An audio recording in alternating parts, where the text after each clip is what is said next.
Hello बच्चों, मैं हूं एमडी सर। आपका अपने यूट्यूब चैनल एसएस एकेडमी में हार्दिक स्वागत है।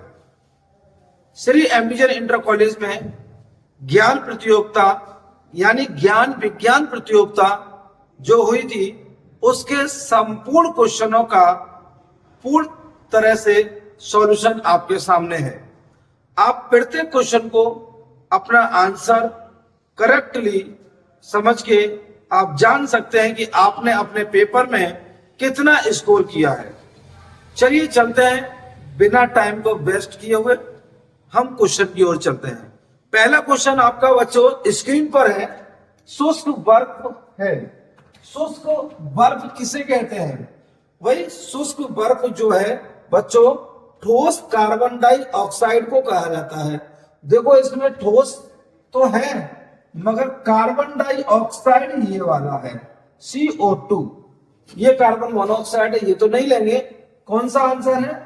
ठोस CO2। बस आप ध्यान रखें, सभी आंसर आपको सटीक और सुनिश्चित ढंग से करेक्ट मिलेंगे।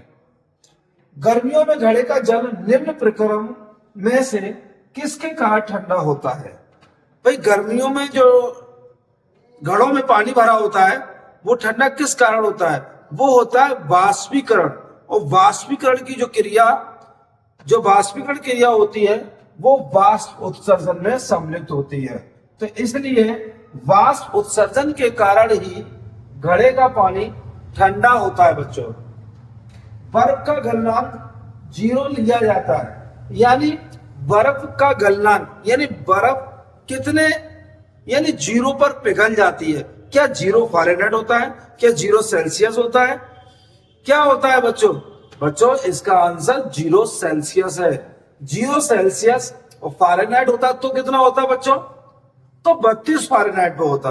इसका मतलब यह है कि आपका जो 0 लिया गया है वो सेल्सियस पैमाने से लिया गया है। सेल्सियस पैमाने में बच्चों, ये सेल्सियस पैमाने में जो बर्फ का गलनांक होता है 0 लिया गया है, वो सेल्सियस पैमाने में लिया गया है। ओके बच्चों। हेलो बच्चों, आपको कमेंट में आंसर दीजिए। यदि आपको ये कलर मैं टिक लगा रहा हूं स्पष्ट नहीं दिख रहा होगा, इसलिए मैं इसको डार्क कलर लेता हूं।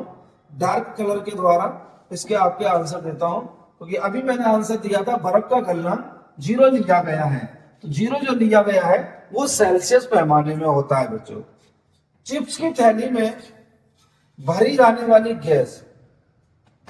चिप्स की थैली बच्चों जो मार्केट में मिलती हैं, कुरकुरे वगैरह चिप्स वगैरह जो भरी होती है थैली में, तो आपने देखी होगी वो थैली काफी फूली हुई होती है, मगर उसमें नाइट्रोजन गैस भरी जाती है। क्या आप बता सकते हैं कि नाइट्रोजन गैस को क्यों भरा जाता है? क्यों होता है बताओ? क्योंकि पन्नी में यानी चिप्स की थैली में से ऑक्सीजन को बाहर कर दिया जाता है और उसके बाद उसे नाइट्रोजन भर दिया जाता है। तो नाइट्रोजन गैस खाद्य पदार्थों से निम्न तरीके से क्रिया कह सकते हैं कि उसकी क्रिया जो होती है बहुत ही धीरे हो पाती है। यदि ऑक्सीजन होता तो वो जल्दी क्रिया करके उस चिप्स में भरे खाद्य पदार्थ को खराब कर सकता था। इसलिए खाद्य पदार्थ को लंबे समय में अच्छा बनाए रखने के लिए नाइट्रोजन गैस चिप्स की थैली में भर दी जाती है। बच्चों, अगला सल्फर अगला प्रश्न है आपका बच्चों, जंग का रासायनिक सूत्र क्या है? जंग का रासायनिक सूत्र यानी फेरिक ऑक्साइड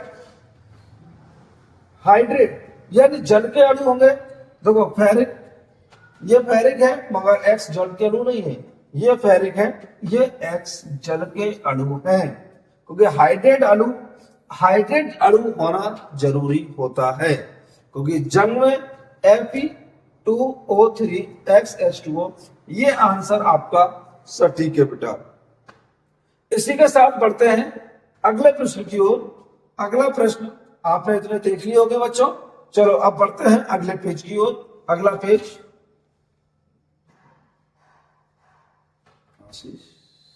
बंद करो उसे।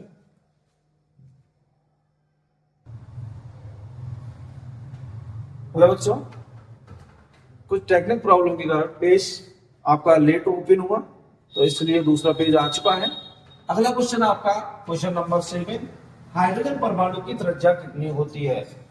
बच्चों हाइड्रोजन परमाणु की त्रिज्या जो है वो रदरफोर्ड ने अपनी गणना में बताया कि हाइड्रोजन परमाणु की त्रिज्या जो होती है वो 10 पे पावर माइनस के 10 मीटर होता है बच्चों। ओके बच्चों, एक अगला क्वेश्चन है 1 एन मीटर। अरे एन मीटर का क्या मतलब होता है? एन का मतलब होता है नैनोमीटर, और 1 नैनोमीटर किसके बराबर होता है? 10 टू पावर माइनस के 9 मीटर के, यानी 10 टू पावर माइनस के 9 इज करेक्ट आंसर है बच्चों। इसी के साथ जल का जीवाणु रहित बनाने के लिए उपयोगी है, जल का जीवाणु रहित बनाने के लिए उपयोगी पदार्थ है, यानी जल को यदि जीवाणु रहित बनाना है तो उसके अंदर फिटकरी डाल देना है। फिटकरी आप डाल देंगे या क्लोरीन गैस का भी यूज कर सकते हैं, तो फिटकरी डाल देंगे जिससे आपका जल जीवाणु रहित हो जाएगा। ओके बच्चों, इसी के साथ बढ़ते हैं अगला प्रश्न। क्षारक के साथ हल्दी का रंग होता है, क्षारक क्या होता है बेटा? एग्जाम्पल तौर पर आपने घर पे देखा होगा कपड़ों को धोने वाला साबुन या सर्फ जो होता है, सर्फ वो क्षारक की प्रकृति का होता है। और जब क्षारक किसी हल्दी से, कपड़ों पर हल्दी लग जाती है, और आपने घर पे अधिकतर देखा होगा यदि हल्दी और क्षारक साबुन के संपर्क में जब आती है तो क्या होता है? वो हल्दी अपना कलर बदल लेती है। तो वो कलर किस प्रकार का होता है? वो कलर लगभग एप्रोक्स में लाल सा दिखता है, इसलिए इसका नाम लाल भूरा कहा जाता है। क्या कहा जाता है बच्चों? लाल भूरा। इसी के साथ बढ़ते हैं अगला क्वेश्चन है, शुद्ध जल का पीएच मान होता है, यानी शुद्ध जल का पीएच मान होता है वो होता है भाई, शुद्ध जल जो होता है बच्चों वो उदासीन होता है, और उदासीन का पीएच मान जो होता है वो करेक्ट 7 होता है। कितना होता है बच्चों? करेक्ट 7 होता है। इसका राइट आंसर है बच्चों इसका। इसी के साथ हम बढ़ते हैं अगले प्रश्न की ओर। अब अगला प्रश्न, आपके कितने क्वेश्चन हो चुके हैं बेटा? यह क्वेश्चन आप देख सकते हो 11 प्रश्न हो चुके हैं। अब अगली सीरीज जो आएगी आपकी क्वेश्चन नंबर 12 से, यानी क्वेश्चन नंबर 12 आपकी स्क्रीन पर आ चुका है, और क्वेश्चन नंबर 12 आप पढ़ सकते हैं। क्वेश्चन नंबर आपके स्क्रीन पर है बच्चों, यस बिल्कुल पढ़ सकते हैं। वायुयानों के टायरों में कौन सी गैस भरी होती है? क्या आप जानते हैं वायुयानों के टायरों में कौन सी गैस भरी होती है? वायुयान के टायरों में जो गैस भरी होती है बहुत हल्की गैस होती है, और हल्की गैस में कहूं तो हीलियम गैस। कौन सी gas? Helium gas. Helium gas आप वायुयान के टायरों में भरी होती है। इसी के साथ मैं बढ़ता हूं अगले प्रश्न की ओर। अगला प्रश्न, नाभिकीय रिएक्टर में ईंधन के रूप में किसका प्रयोग किया जाता है? जहां पर नाभिकीय रिएक्टर होता है, नाभिकीय परमाणु भट्टी होती है, उनमें ईंधन के रूप में, यानी उन्हें जलाने के लिए या उन्हें गर्म करने, भट्टी को चालू करने के लिए किस ईंधन का उपयोग करते हैं? बच्चों इनमें से ऑप्शन जो है वो यूरेनियम है। इसके अलावा प्लूटोनियम को भी लेते हैं, और प्लूटोनियम ऑप्शन में नहीं था तो इसलिए ऑप्शन ए जो पहला ऑप्शन है यूरेनियम वो करेक्ट आंसर है बच्चों। इसी के साथ बढ़ते हैं अगले प्रश्न की ओर। पानी का घनत्व किस ताप पर सर्वाधिक होता है? यानी पानी की डेंसिटी जो होती है, घनत्व जो होती है, वो सबसे ज्यादा किस टेम्परेचर पर होता है बच्चों? ये इसका आंसर 4 डिग्री सेल्सियस है। 4 डिग्री सेल्सियस को बच्चों आप ऑप्शन में देख सकते हैं कि 4 डिग्री सेल्सियस आपका खा ऑप्शन है। 4 डिग्री सेल्सियस शुद्ध सोना होता है। शुद्ध सोना, यानी शुद्ध सोना जो अभी तो आभूषण भी नहीं बनाए जाते शुद्ध सोने के, क्यों? तो शुद्ध सोने के आभूषण बनाए जाएंगे तो आभूषण ज्यादा दिनों तक नहीं चलेंगे, यानी जल्दी टूट सकते हैं, यानी तो इसलिए शुद्ध सोने का मान कितना होता है? शुद्ध सोना 24 कैरेट कहलाता है बच्चों। कितना कहलाता है? 24 कैरेट। ये आ गया आंसर 24 कैरेट बच्चों। ओके, इसी के साथ अगला क्वेश्चन है, अम्लराज की प्रकृति होती है। क्या अम्लराज जानते हो? अम्लों का राजा। जब नाइट्रिक अम्ल और HCl का जो मिश्रण बनाते हैं उसे कहते हैं अम्लराज, और अम्लों का राजा जो होता है वो अम्लीय प्रकृति का होता है। किस प्रकृति का होता है बच्चों? अम्लीय प्रकृति का होता है। कौन सी प्रकृति का होता है? अम्लीय। जो अम्लों का राजा है वो अम्लीय प्रकृति का होगा बच्चों। इसी के साथ बढ़ते हैं अगले प्रश्न की ओर। अगला प्रश्न आपके स्क्रीन पर आने वाला है, बस क्वेश्चन को चेंज करना है और ये क्वेश्चन आ चुका है आपके स्क्रीन पर बच्चों। आप देख सकते हैं, निम्न में से पढ़ के बताओ बच्चों और कमेंट में आंसर दो। देखें कौन जल्दी आंसर दे रहा है इसका आंसर। देखते हैं किसके कितने सही हैं और करेक्ट मैच करके आप इतना जरूर बताना कि सर मेरे इतने सही हो गए हैं, क्योंकि आप जब तक अपने पेपर मिलाओगे नहीं, क्वेश्चन चेक करोगे नहीं, तब तक अंदाजा नहीं लग सकता कि आप कितने नंबर का आपने क्वेश्चन सही किया है। देखो बहुत अच्छा किया है। इस तरह की प्रतियोगिताएं होनी चाहिए, क्योंकि जब बच्चे इस तरह की प्रतियोगिताएं करते हैं तो उनके अंदर एक जिज्ञासा बढ़ती है, क्वेश्चनों को याद करने की, क्वेश्चनों को जानने की एक जिज्ञासा बढ़ती है। मैं एमबीएन कॉलेज वालों का बहुत ही आभार व्यक्त करता हूं, क्योंकि उन्होंने इस तरह की परीक्षा कराने का आयोजन किया। इसी के साथ बढ़ता हूं बच्चों अगले प्रश्न की ओर। अगला प्रश्न जो है, वायुयान में ईंधन के रूप में प्रयोग किया जाता है। यानी ये तो हो चुका बच्चों। अच्छा, अगला क्वेश्चन आ चुके हैं। निम्न में से किस यौगिक का उपयोग फलों को कृत्रिम विधि से पकाने में होता है? यानी फल, जब फल प्रकृति से नहीं पकते हैं, उन फलों को जबरदस्ती यानी मानव के द्वारा कैसे पकाते हैं, उसे बोलते हैं कृत्रिम विधि। तो कृत्रिम विधि मानव क्या करता है, उसे एथीन के द्वारा उन फलों को पकाया जाता है। ओके बच्चों, अगला है वायुयान में ईंधन के रूप में प्रयोग किया जाता है। यानी वायुयान, पुष्पराज नहीं, वायुयान में आपका एथिल एल्कोहल, आप ऑप्शन पढ़ सकते हैं। एथिल एल्कोहल है, एसिटिक क्लोराइड है, एथेनॉल है, एथेनॉइक है। मगर मैं वीडियो को ज्यादा लेंथी नहीं करना चाहता, इसलिए मैं डायरेक्ट आंसर पे आ रहा हूं, एथिल एल्कोहल, क्योंकि आप कम समय में ज्यादा आंसर देख सकें और आपका भी समय बचे। एवोगाद्रो संख्या का मान कितना होता है? एवोगाद्रो संख्या यानी उनकी संख्या कितनी होती है? तो एवोगाद्रो संख्या जो होती है वो 6.023 मल्टीप्लाई 10⁻²3 मोल, यानी इतने अणु होते हैं। 6.023 10⁻³ मोल। ओके बच्चों, आंसू गैस का मुख्य घटक है। आंसू गैस, आप जानते हो आंसू गैस जो गोला छोड़ा जाता है उसमें किस प्रकार की जो गैस निकलती है, यानी क्या घटक है इसमें?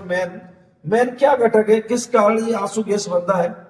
तो इसको ऑप्शन है आपका क्लोरोपिक्रीन, यानी मिस्टेक हो सकता है, इसे बोलते हैं क्लोरोप्रीन, यानी क्लोरोपिक्रीन आपका राइट आंसर है बच्चों। इसी के साथ बढ़ते हैं, स्मॉल जी और कैपिटल जी में संबंध बताइए। स्मॉल जी और कैपिटल जी में बच्चों इसका ऑप्शन जो है वो है आपका फर्स्ट। कौन सा बच्चों? फर्स्ट। स्मॉल जी बराबर capital G m/r² is right answer है। यदि आप थोड़ा सा भी चेंज करना चाहोगे तो इसमें m स्मॉल नहीं आता बच्चों, ये कैपिटल M आता है, और कैपिटल M जिसमें है वह r² नहीं है। तो आपका पहला क्वेश्चन, इस पहला ऑप्शन जो है वो राइट आंसर है बच्चों। देख लेना, और कोई क्वेश्चन तो नहीं रह गया। चलिए अगले प्रश्न की ओर बढ़ते हैं। अगला प्रश्न इस तरह आएगा, बस पेज को चेंज करते हैं और अगला प्रश्न की से आ चुका है। बच्चों देख सकते हैं अगला प्रश्न बहुत ही जल्दी आपकी स्क्रीन पर आ चुका है। मैंने आपसे बोल दिया आपका समय खराब नहीं करेंगे, आप आराम से मॉर्निंग उठ के आराम से इसकी वीडियो देख सकते हैं। मगर मुझे ये वीडियोस थोड़ा लेट पता चली थी, नहीं तो मैं इसे जल्दी ही आपके सामने बनाकर दे देता।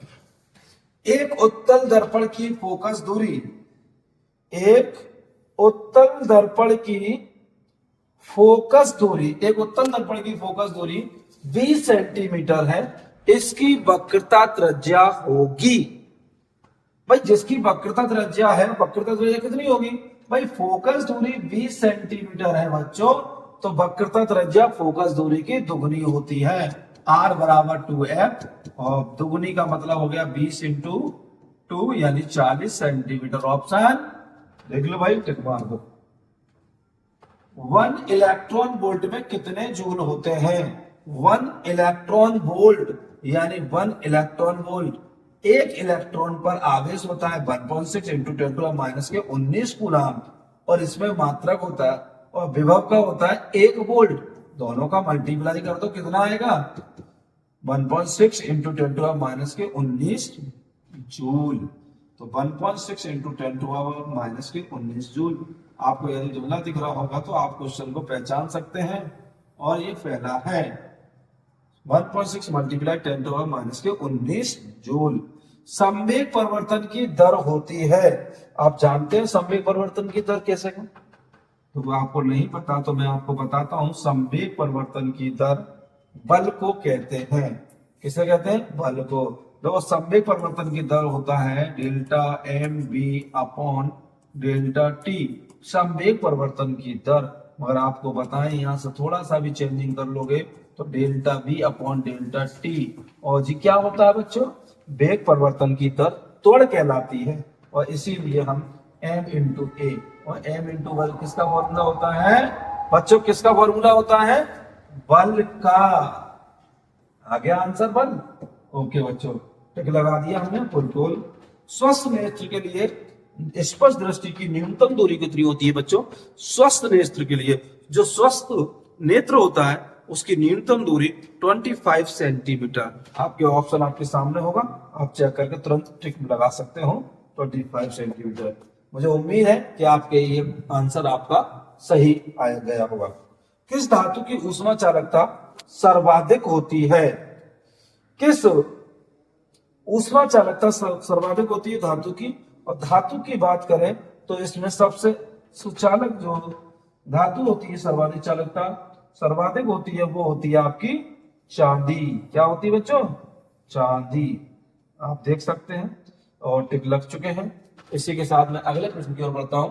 आपके 26 प्रश्न हो चुके हैं बच्चों, और जल्दी ही जाना कहीं नहीं है। वीडियो को देख लो और क्वेश्चन को अंदाज लगा लो कि आपके टोटल कितने क्वेश्चन हो गए।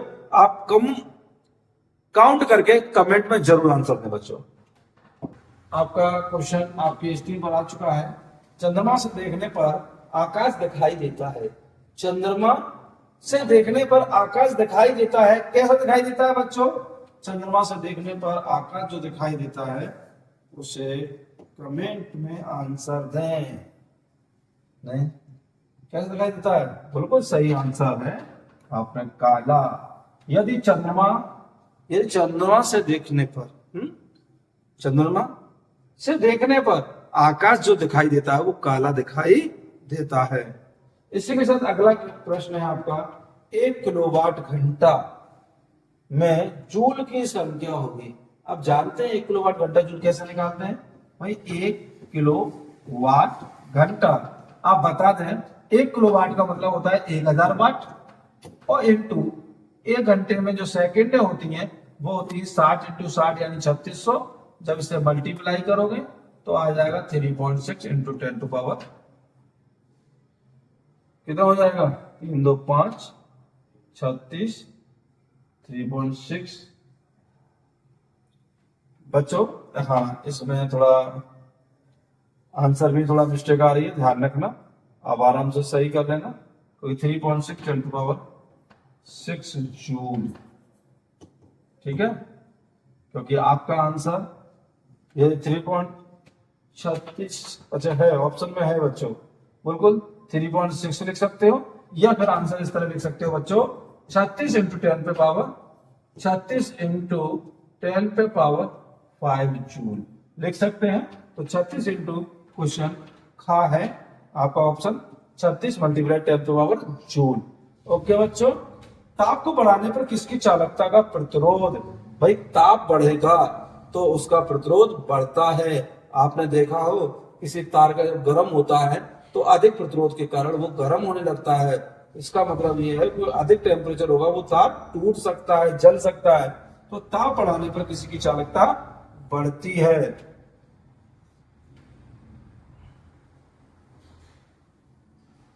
इसी के साथ बस हो गया। अगले प्रश्न की ओर बढ़ते हैं। अगला प्रश्न क्या है इसमें,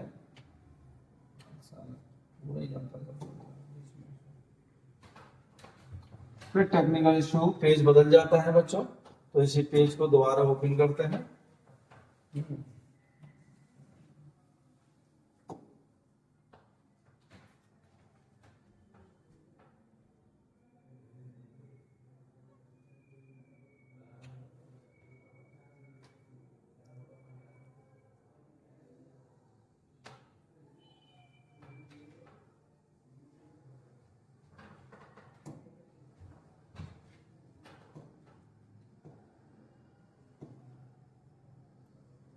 ये हो चुका है। अब क्वेश्चन नंबर 30, उसका कुछ नहीं किया। हाँ बच्चों, अगला प्रश्न आपका है 36, और 36 जो क्वेश्चन है आपका, 36 जो क्वेश्चन नंबर है वो है आपका सोनार प्रयुक्त किया जाता है। सोनार प्रयुक्त किया जाता है। सोनार प्रयुक्त किया जाता है कब? रेडियो तरंगों में, या अपसरव तरंग, या श्रव्य ध्वनि तरंग, या पराध्वनि। यानी सोनार की बड़े हैवी वेव्स निकलती हैं, यानी पराध्वनि तरंगें। कौन सी तरंगें होती है बच्चों? बच्चों इसमें होती है पराध्वनि तरंगें। चलो इसके साथ बढ़ते हैं। पूर्ण यानी पूर्ण कृष्णिका की अवशोषण क्षमता होती है। भाई पूर्ण कृष्णिका की जो अवशोषण क्षमता होती है वो भी एक होती है, और उत्सर्जक क्षमता भी एक होती है। बच्चों ऑप्शन 1 है तो लगा दो, आंसर 1 इज राइट आंसर है आपका। स्टीफन नियतांक, स्टीफन नियतांक का मान कितना होता है बच्चों?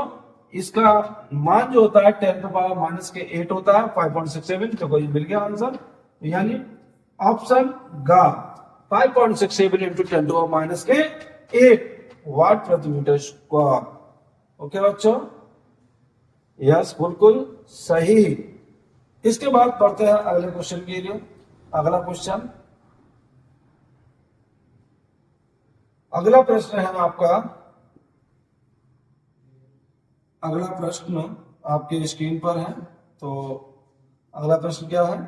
कैलोरी और जूल में संबंध। आप जानते हो कैलोरी और जूल में संबंध क्या होता है? एक कैलोरी बराबर जो जूल होता है वो कितना होता है? यानी वो होता है 4.18, अप्रोक्सीमेट 4.2 जूल। आप बता सकते हैं कौन सा आंसर सही है? तो यस, ऑप्शन का खा, ऑप्शन खा इज राइट आंसर है बच्चों। इसी के साथ बढ़ते हैं अगले प्रश्न की ओर। अगला प्रश्न, एक अशक्ति तुल्य है। एक अशक्ति का मतलब होता है 1 हॉर्स पावर, और 1 हॉर्स पावर जो होता है वो 740 वाट के बराबर होता है बच्चों। इसी के साथ बढ़ते हैं अगले प्रश्न की ओर। अगला प्रश्न जो है आपका, अगला प्रश्न आएगा आपकी स्क्रीन पर। बिल्कुल अगला प्रश्न आपकी स्क्रीन पर आ चुका है बच्चों, आप देख सकते हैं यहां तक हो चुका था। और इसी के साथ अगला प्रश्न आपका आ चुका है स्क्रीन पर बच्चों, स्क्रीन पर आ चुका है। तो आप बताएं कि कोश का सिद्धांत क्या, इसे तो बीच में लगा दो है, कोश का सिद्धांत प्रस्तावित करने वाले थे, यानी कौन से वैज्ञानिक थे जिन्होंने कोश का सिद्धांत को प्रस्तावित किया, प्रस्तुत किया? भाई इसका नाम था स्लीडन और स्वान। स्वान देखो कहां है, भाई स्लीडन और स्वान ये है, यानी ये स्लीडन तथा स्वान ये वो वैज्ञानिक हैं जिन्होंने कोश का सिद्धांत प्रस्तावित करा था। ओके बच्चों, यस, इसकी ये शायद 1800 के अप्रोक्स में। ठीक है बच्चों, आप देख सकते हैं, ज्यादा हो तो अपने गूगल करना या किताब से अपना आंसर मैच कर लेना। कोश का ऊर्जा ग्रह माना जाता है। ऊर्जा ग्रह का मतलब होता है, क्या होता है ऊर्जा ग्रह? जहां पर ऊर्जा सबसे ज्यादा संचय होती है वह है माइटोकॉन्ड्रिया, ऊर्जा का घर। लो साहब, माइटोकॉन्ड्रिया को ऊर्जा का घर कहा जाता है। राइबोसोम किसकी सतह पर पाए जाते हैं? तो राइबोसोम जो पाए जाते हैं किसकी सतह पर पाए जाते हैं? वो होते हैं अंतःद्रवी जालिका। अंतःद्रवी जालिका, अंतःद्रवी जालिका में होते हैं।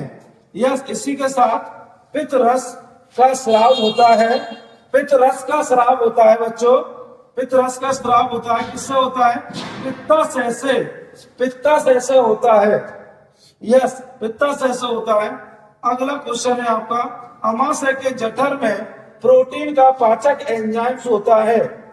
अमाशय के जठर में प्रोटीन का पाचक एंजाइम्स होता है, यानी प्रोटीन को पचाने के लिए जो कार्य करता है उसे क्या कहते हैं? उसे क्या कहते हैं? उसे कहते हैं बच्चों पेप्सिन।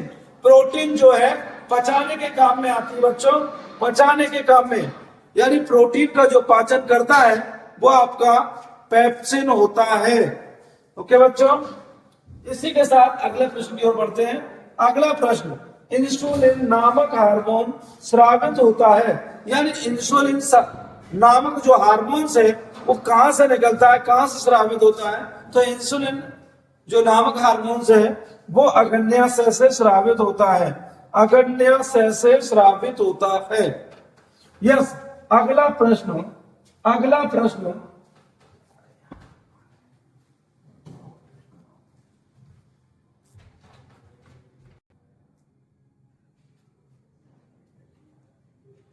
हेलो बच्चों, अगला प्रश्न है आपका, कोस्टा सिद्धांत प्रस्तावित करने वाले थे, ये हमने अभी बता ही रहे थे आपको।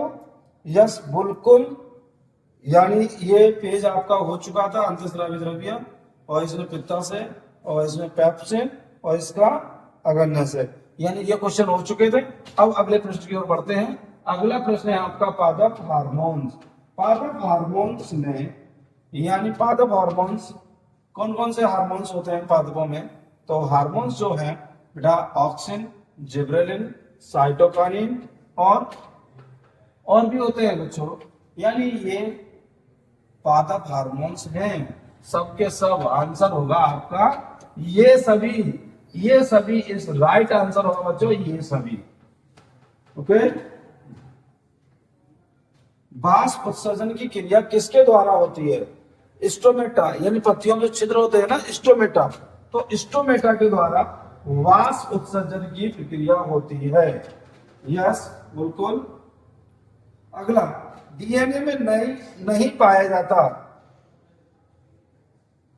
डीएनए में, यस बिल्कुल, बताओ, कमेंट करके आंसर दो, कमेंट में आंसर दीजिए बच्चों, जल्द से जल्द। क्या नहीं पाया जाता?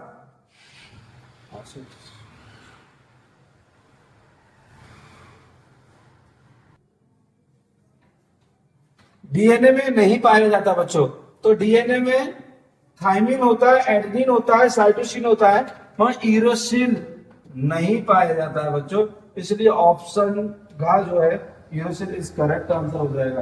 द्वि निषेचन पाया जाता है, यानी निषेचन क्रिया जो होती है उसके साथ साथ द्वि निषेचन, दो बार निषेचन, यानी उसे किस में होता है? ब्रायोफाइटा में नहीं, शैवाल में नहीं, आवृत बीजी, बिल्कुल आवृत बीजी जो होते हैं उनमें दो प्रकार का यह दो निषेचन होता है। तो दो निषेचन कहां पाया जाता है? आवृत बीजी में। इसी के साथ बढ़ते हैं अगले प्रश्न की ओर।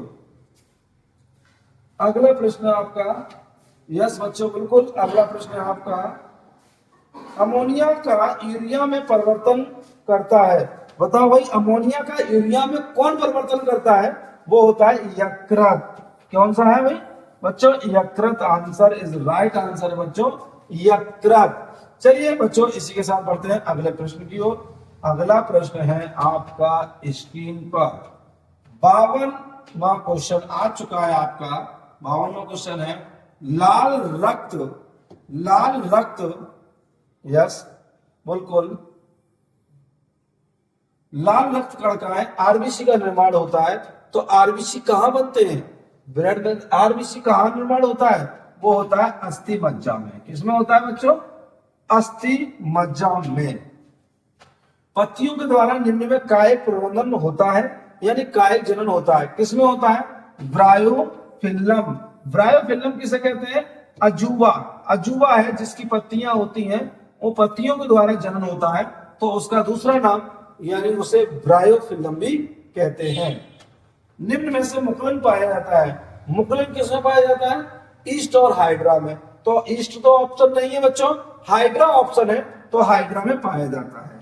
ओके बच्चों, तो आप पूरी वीडियो को जरूर देखें, अंत तक वीडियो को देखेंगे तो आप उसका अनुमान लगा सकते हैं कि हमारे कितने सही हुए।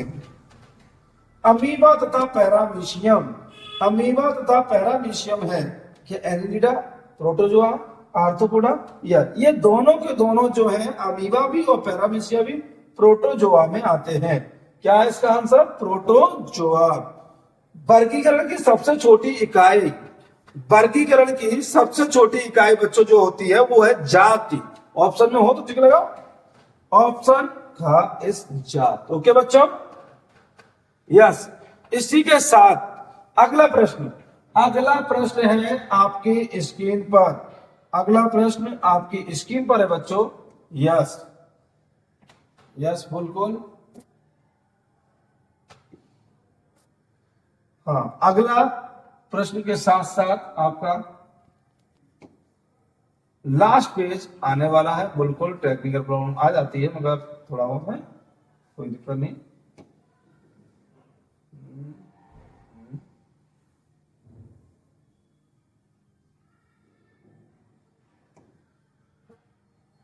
इसका अगला पेज,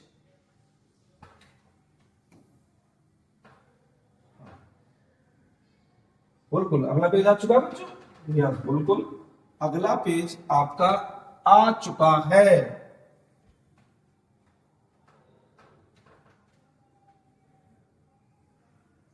यस बिल्कुल, हाँ भाई कंप्यूटर है, टेक्निकल प्रॉब्लम आ जाती है, कभी पेज आगे भागता है कभी पीछे भागता है, मगर आंसर कहीं नहीं भागना चाहिए, आंसर आपका करेक्ट जाएगा। ओके बच्चों, इसी के साथ हम बढ़ते हैं अगले प्रश्न की ओर। वर्गीकरण की सबसे छोटी इकाई मैं बता चुका था, एक क्वेश्चन रिपीट हो गया है। तो वर्गीकरण की सबसे छोटी इकाई हमने बताया था जात है। कौन सा है बच्चों? जाति। टोनोप्लास्ट पाई जाती है, और जो टोनोप्लास्ट पाई जाती है वो रिक्तका में, किसमें? रिक्तका में पाई जाती है टोनोप्लास्ट। तो टोनोप्लास्ट किसमें होता है बच्चों? रिक्तका में। यस बिल्कुल सही आंसर है। पुरुष में लिंग गुणसूत्र होते हैं, तो पुरुष के लिंग गुणसूत्र क्या होते हैं बेटा? X Y. भाई गुणसूत्र 44 गुणसूत्र तो वैसे ही होते हैं समान, केवल 2 ही गुणसूत्र डिफरेंट होते हैं बेटा। तो क्या है? X Y. मानव मस्तिष्क का सर्वाधिक विकसित भाग, जिसे प्रमस्तिष्क भी कहा जाता है, और प्रमस्तिष्क भी मिलेगा और सेरिब्रम के नाम से भी मिलेगा, प्रमस्तिष्क। ठीक। शुक्राणुओं का निर्माण कहां होता है? भाई शुक्राणुओं का निर्माण कहां होता है? शुक्राणुओं का निर्माण जो बनता है कहां बनता है? वृषण में। बिल्कुल सही आंसर, यस बिल्कुल सही आंसर है, शुक्राणुओं का निर्माण वृषण में बनता है। चलिए बच्चों, ये आपके एम्बिजन कॉलेज में, हाँ कमेंट में आंसर दो। कुछ बच्चे बता रहे हैं कि सर 4 क्वेश्चन कुछ मिस कर गए हैं, तो मैं देखता हूं अभी 4 क्वेश्चन जो मिस कर गए हैं अभी आपके सामने ही मैं स्क्रीन पे लाता हूं। कोई बात नहीं, यही हाल क्या जो आ गया, ये वाला, यानी ये वाला चंद्रमा तो हो चुका था बच्चों। यस, चांद के पार चला हुआ है। यस, ये वाला क्वेश्चन 1 माइक्रो क्या है ये? 1 माइक्रो एम्पियर की विद्युत धारा का मान, यानी 1 माइक्रो विद्युत धारा यानी एम्पियर, 1 माइक्रो एम्पियर की विद्युत धारा का मान होता है। माइक्रो का मतलब होता है 10 टू पावर -6, और 10 टू पावर -6 हो गया ये एम्पियर। ओके बच्चों, इतना कम समय में मैं ही करा सकता हूं। ओके बच्चों, चुंबकीय क्षेत्र की तीव्रता का मात्रक, चुंबकीय क्षेत्र की तीव्रता का मात्रक होगा बच्चों टेस्ला। हाँ बच्चों, टेस्ला आंसर कमेंट में सही है, टेस्ला। मगर टेस्ला का दूसरा भी है, वेबर प्रति मीटर स्क्वायर। यांत्रिक ऊर्जा को विद्युत ऊर्जा में कौन बदलता है? भाई यांत्रिक ऊर्जा का मतलब होता है जनरेटर का चलना, और जनरेटर को विद्युत ऊर्जा में बदलने वाला डायनमो होता है। कौन है? डायनमो। 1 AMU में कितने होते हैं? 1 AMU में कितने किलोग्राम होते हैं? यस बिल्कुल, इसका आंसर इस कमेंट में आंसर दो बच्चों। इसका आंसर कितना होगा? जल्द से जल्द कमेंट में आंसर देंगे। यस बिल्कुल, यस। इसका वेट कितना होता है? यस बिल्कुल, कमेंट में आंसर देंगे। यस बिल्कुल, कमेंट में आंसर दें बच्चों, कितना होता है?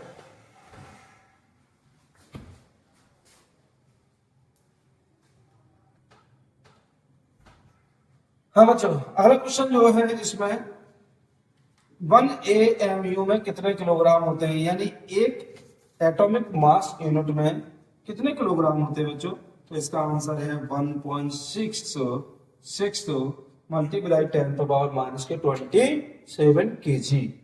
इसी के साथ एक मशीन 200 जूल कार्य 8 सेकंड में करती है तो मशीन की सामर्थ्य होगी। सामर्थ्य का मतलब होता है शक्ति, P बराबर W/T। अरे W क्या है, कार्य 200 जूल, 200 जूल बटे 8 कितना आएगा बच्चों, 8 का भाग दे दो 25 जूल प्रति सेकेंड। क्या, प्रति सेकेंड। तो आप बताओ 25 जूल प्रति सेकेंड, या ऑप्शन में हम कह सकते हैं जूल प्रति सेकेंड नहीं है तो ऑप्शन में वाट ऑप्शन इज राइट है। कितना है, 25 what is the right answer है बच्चों। ध्वनि की चाल अधिकतम होगी, ध्वनि की चाल अधिकतम जो होती है बच्चों, सबसे ज्यादा अधिकतम चाल जो होती है वो ठोस में होती है।